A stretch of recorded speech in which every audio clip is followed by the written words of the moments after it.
Muito bem, então, bom dia a todos e a todas, honrados com a presença das senhoras e dos senhores.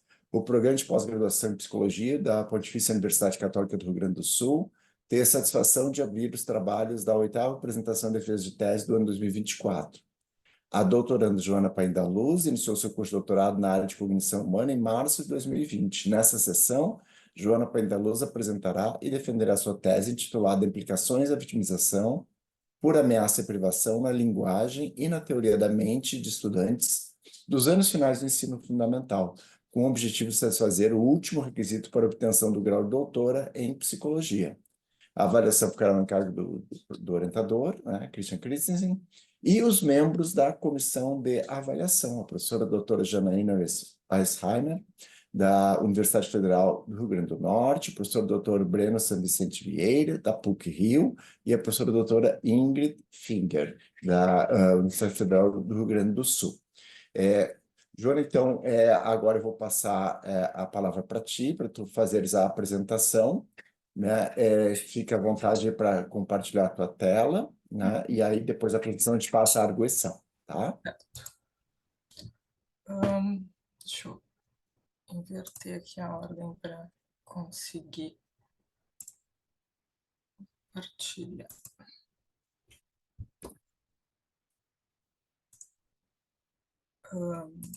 Só me confirmem se aparece, mas não é uma tela inteira, né? Por enquanto. Deixa eu ver. A tela inteira está disponível? Sim? Certo. Então, bom dia a todas e todos presentes. Agradeço a presença de vocês, especialmente a presença dos membros da banca. Hoje, então, eu apresento a tese intitulada Implicações da Vitimização por Ameaça e Privação na Linguagem e na Teoria da Mente de Estudantes dos anos finais do ensino fundamental. Uma tese orientada pelo professor Christian Christensen. Essa apresentação, ela se estrutura em 4 sessões, sendo a primeira uma breve introdução que reúne as razões, motivações subjacentes às escolhas que nós traçamos ao longo dessa tese, né, e dos 2 estudos que a compõem.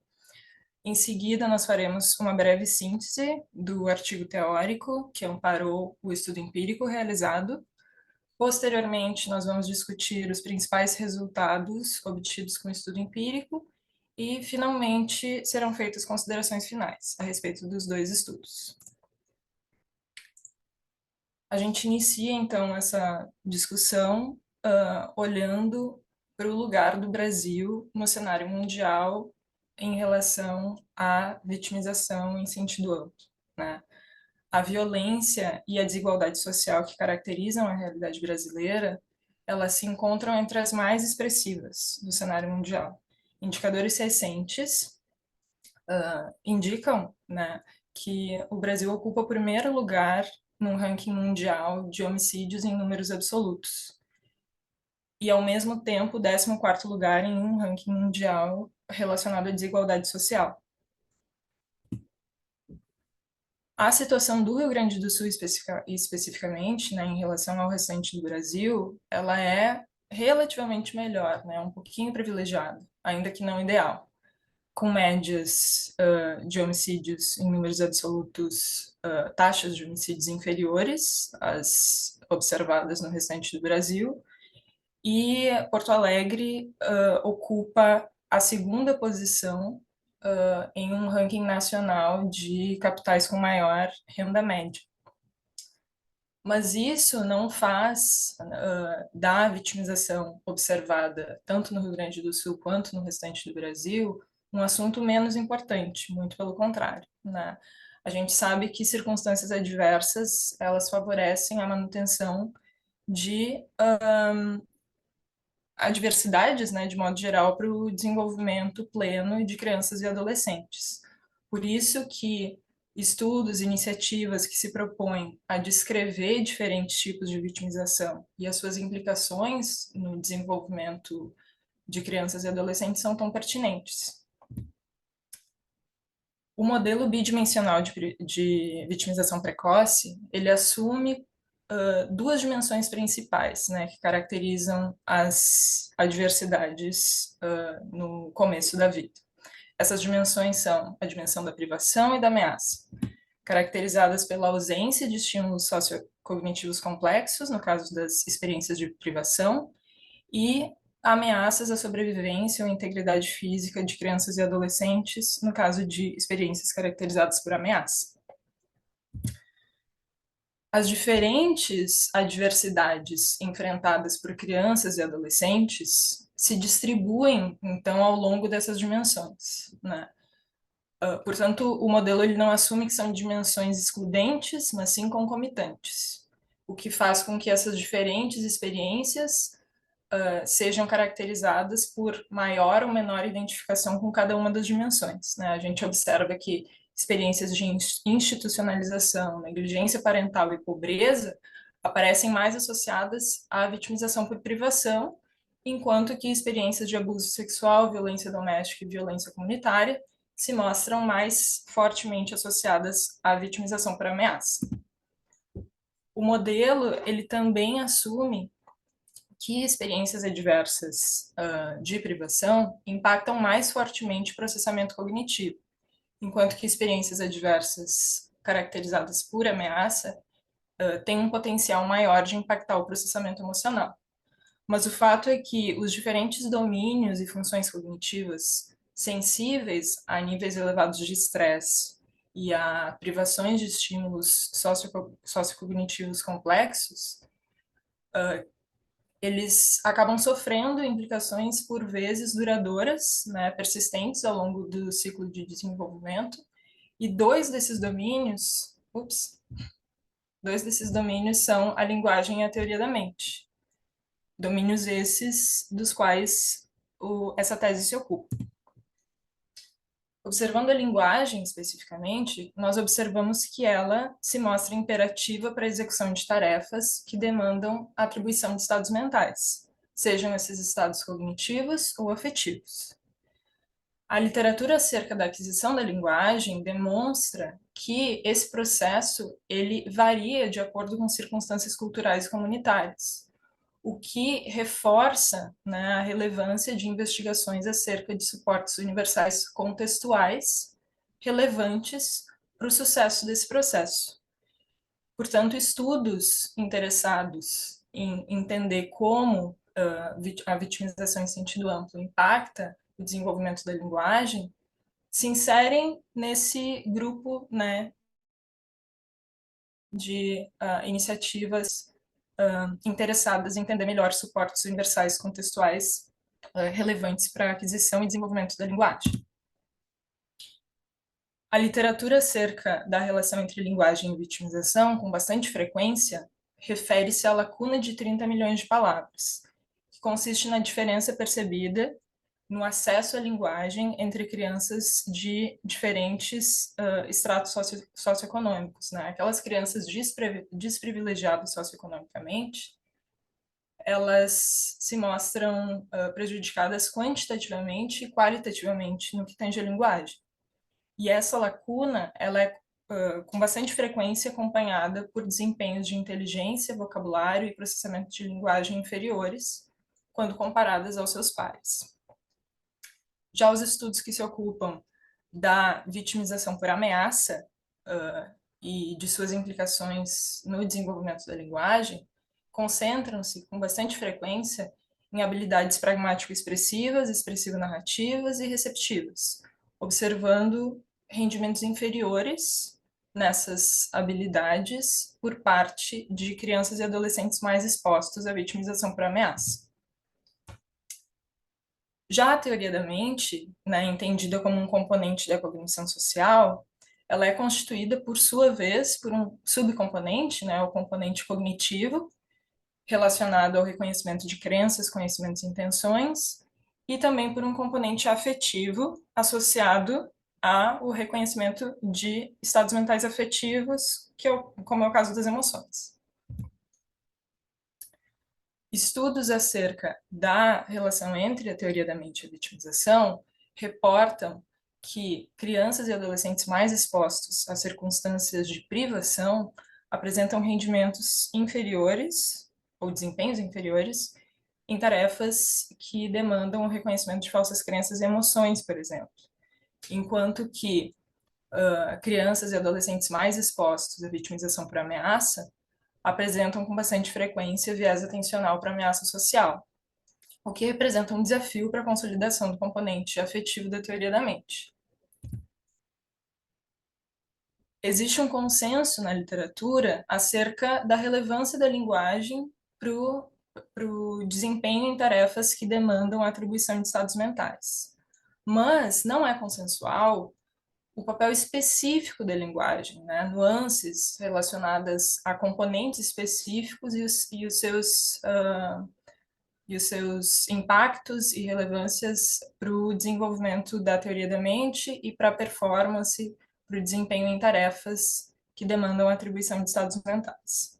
Algumas das hipóteses acerca da linguagem são que a linguagem seria um canal de expressão da teoria da mente ou uma ferramenta cognitiva auxiliar para o raciocínio complexo. Já hipóteses acerca da teoria da mente propriamente dita, né, referem-se ao domínio como um componente cultural influenciado pelo discurso, meramente, ou a uma consequência do desenvolvimento da linguagem, né, sendo o desenvolvimento da linguagem, portanto, anterior ao desenvolvimento da teoria da mente. Uma análise minuciosa da literatura revela uma lacuna de estudos que se ocupem de ambas as dimensões da vitimização precoce e de suas implicações nos dois domínios, no domínio da linguagem e da teoria da mente, que se mostram intimamente relacionados. É nessa lacuna que os estudos aqui apresentados hoje se inserem. Então, os principais objetivos da tese foram reunir evidências da literatura que corroborem a hipótese de uma interdependência entre os dois domínios, da linguagem e da teoria da mente, em contextos caracterizados por vitimização em sentido amplo, e obter e reportar dados empíricos através da análise das relações entre vitimização por ameaça e privação e a performance de estudantes dos anos finais do ensino fundamental em avaliações de habilidades linguísticas, executivas e de teoria da mente. Iniciando agora uma breve síntese do artigo teórico. Os objetivos principais, né, que nortearam a execução da pesquisa e da busca por evidências disponíveis na literatura, de modo a obter uma revisão de escopo, foram os seguintes, né? Analisar habilidades linguísticas e sociocognitivas impactadas pela exposição à vitimização em sentido amplo, investigar instrumentos de avaliação da exposição à vitimização por ameaça e por privação,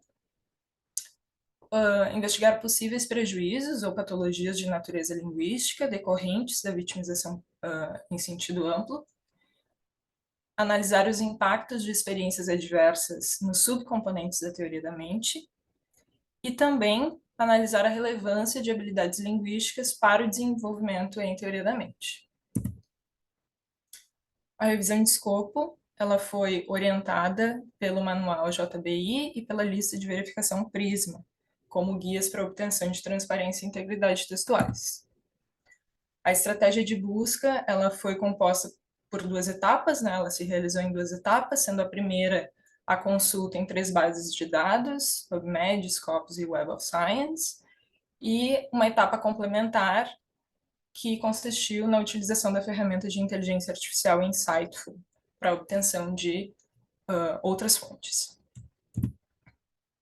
Os critérios de inclusão que orientaram a revisão de escopo foram estudos focados concomitantemente nas implicações da vitimização em sentido amplo na linguagem e na teoria da mente, estudos empíricos, trabalhos cuja população de estudo fosse composta por crianças ou adolescentes e trabalhos publicados em português, inglês ou espanhol.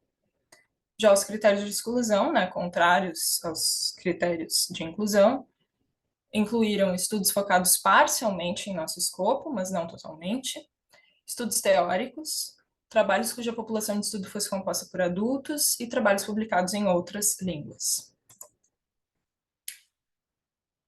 Uma triagem inicial contou, né, chegou a um número de 1.100 estudos, sendo destes 268 duplicados. 25 artigos completos foram selecionados para revisão e, finalmente, 2 estudos destes 25 foram incluídos. Estes 2 estudos foram publicados em 1999 e 2021. O primeiro foi realizado com crianças pré-escolares de diferentes classes sociais da Inglaterra, sendo um estudo longitudinal correlacional. O segundo estudo, também longitudinal correlacional, contou com uma amostra composta por adolescentes de diferentes classes sociais do Equador. A análise de evidências, ela foi estruturada de modo a reportar as evidências que respondessem às 5 perguntas que orientaram a revisão de escopo. E nós podemos resumir as principais evidências da seguinte forma. A primeira foi que a habilidade de vocabulário receptivo, falsas crenças e nomeação de emoções foram as mais recorrentemente avaliadas como expressões da vitimização precoce. A segunda foi o fato de que a exposição à vitimização foi avaliada somente para circunstâncias de privação, não havendo nenhum tipo de rastreio de vitimização por ameaça. Não houve avaliação de patologias de natureza linguística decorrentes da vitimização. Apenas foi reportada a correlação entre habilidades linguísticas e variáveis de vitimização por privação. A vitimização por privação impactou igualmente os componentes cognitivo e afetivo da teoria da mente no estudo 1. Mas, no estudo 2, a variação do desempenho para funções executivas e teoria da mente, em função da classe social, foi mediada pelas habilidades de linguagem. Quando o desempenho em linguagem e a idade foram controlados, não houve variabilidade significativa. E, por fim, o estudo 1 revelou que o desempenho linguístico acompanhou o desempenho em teoria da mente, mas a relevância da linguagem foi diferente para meninos e meninas. Enquanto que no estudo 2, a linguagem mediou a relação entre estratificação social e desenvolvimento da teoria da mente. Agora a gente inicia, então, uma revisão dos principais resultados obtidos com o estudo empírico. Lembrando que os principais objetivos que orientaram o estudo empírico foram verificar se a fluência verbal e a conectividade discursiva estavam relacionadas com o desempenho nas tarefas de teoria da mente, e também analisar o papel mediador destas habilidades linguísticas na relação entre vitimização precoce e teoria da mente. Nossa amostra foi composta por 110 estudantes de 3 escolas da rede pública de ensino de Porto Alegre, distribuídos entre os anos finais do ensino fundamental. O rendimento médio familiar foi de R$ 3.000, o que foi equivalente a um predomínio da classe C1 do critério de classificação econômica brasileira. Os instrumentos adotados buscaram avaliar a inteligência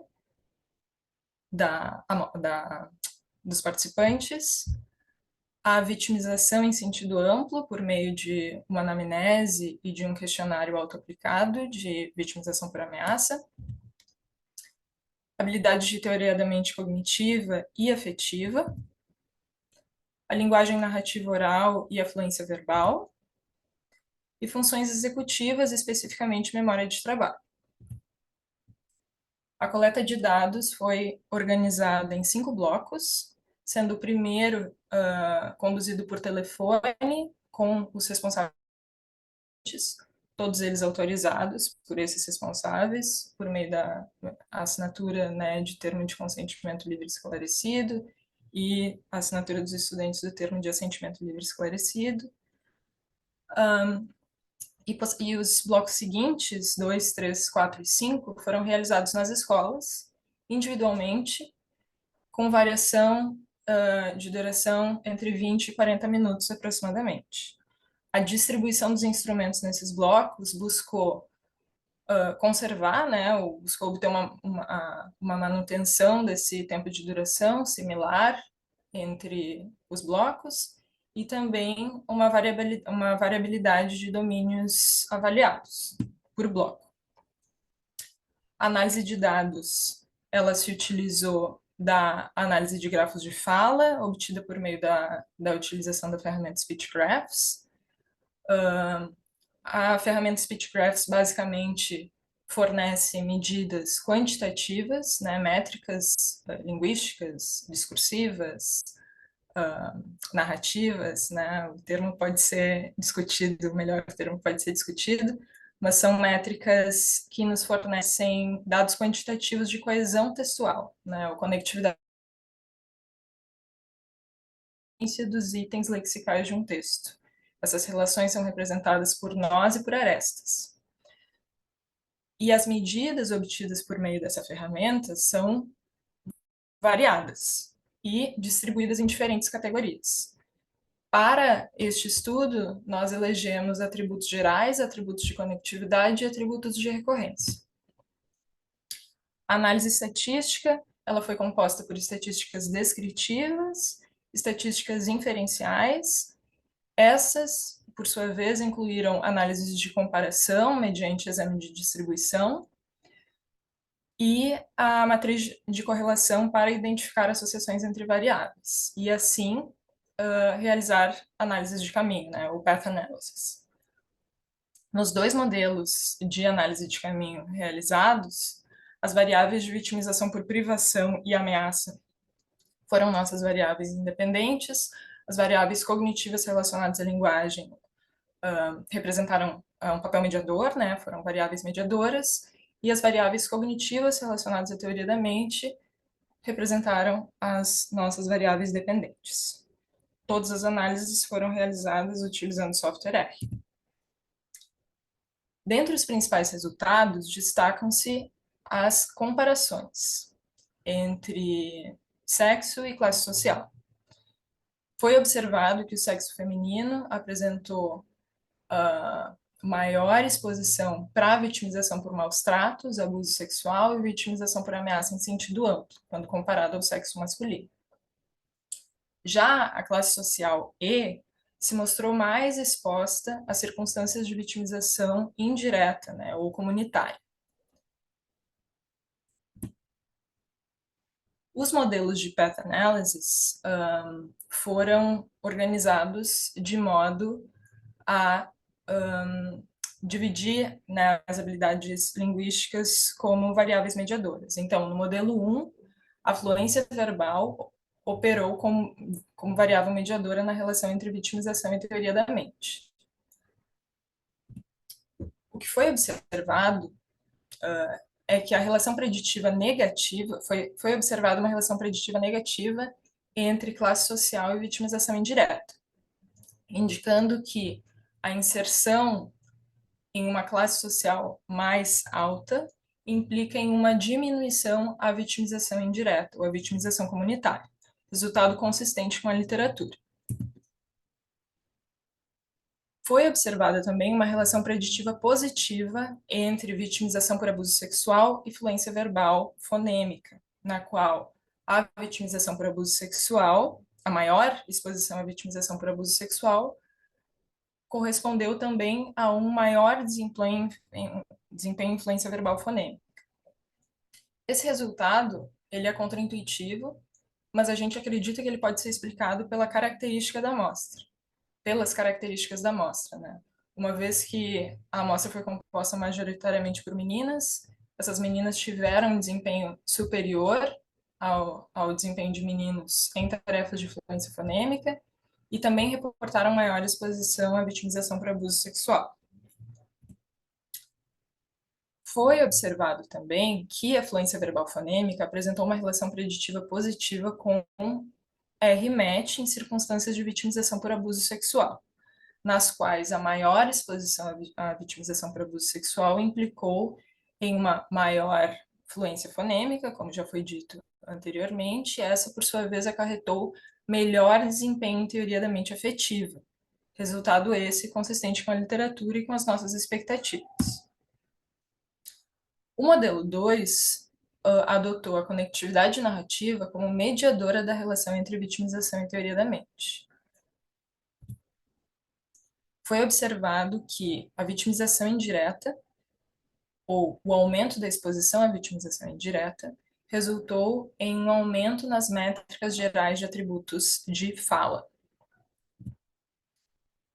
A exposição à vitimização por ameaça em sentido amplo foi preditiva de uma redução na diversidade lexical, obtida por meio dos atributos gerais, né, das medidas gerais de conectividade discursiva, e na associação lexical reincidente.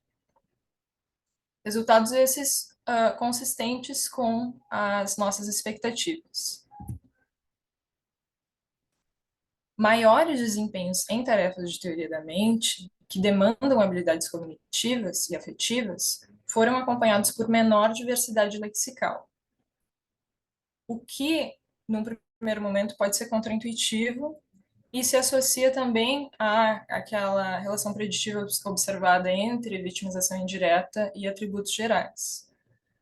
E a nossa aposta é a de que essa categoria de atributos de grafo de fala, talvez ela seja demasiadamente sensível às circunstâncias de coleta comuns a esse estudo, né?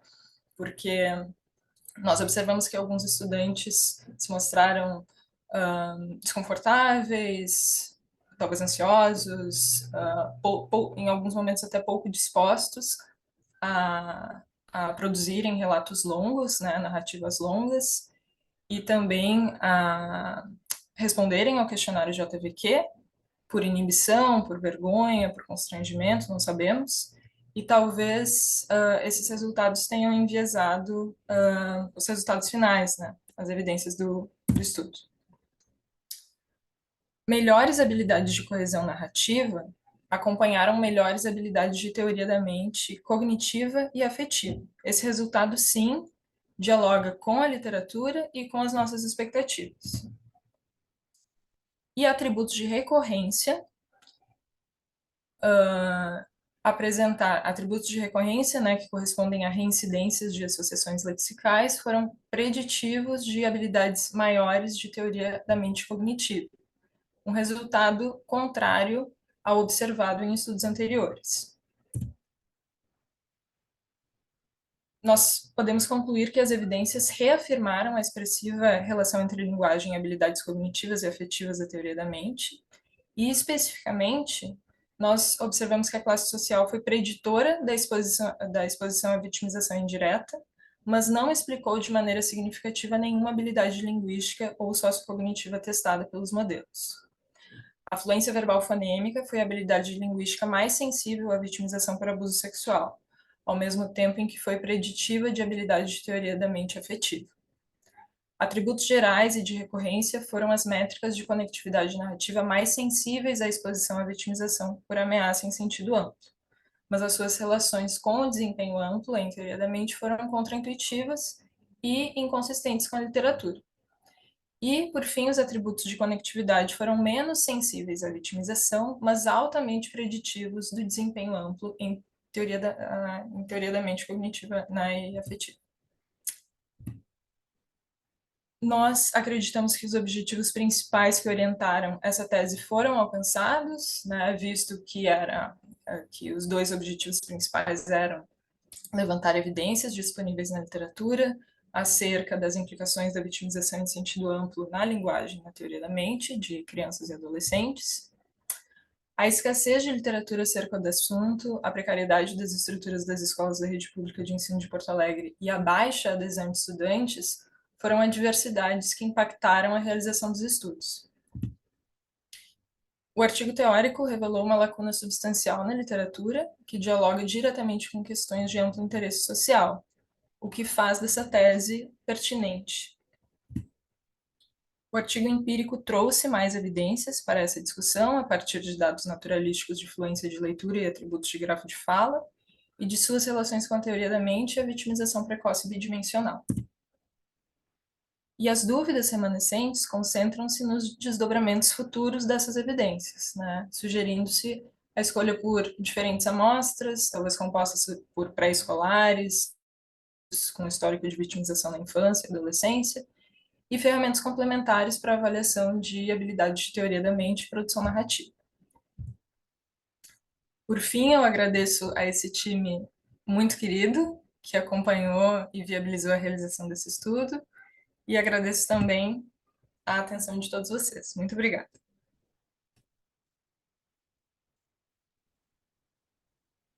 Jo, então, muito obrigado pela apresentação também, tá excelente, e dentro do tempo previsto. É, nós vamos passar, então agora eu vou encerrar a nossa gravação. Ok.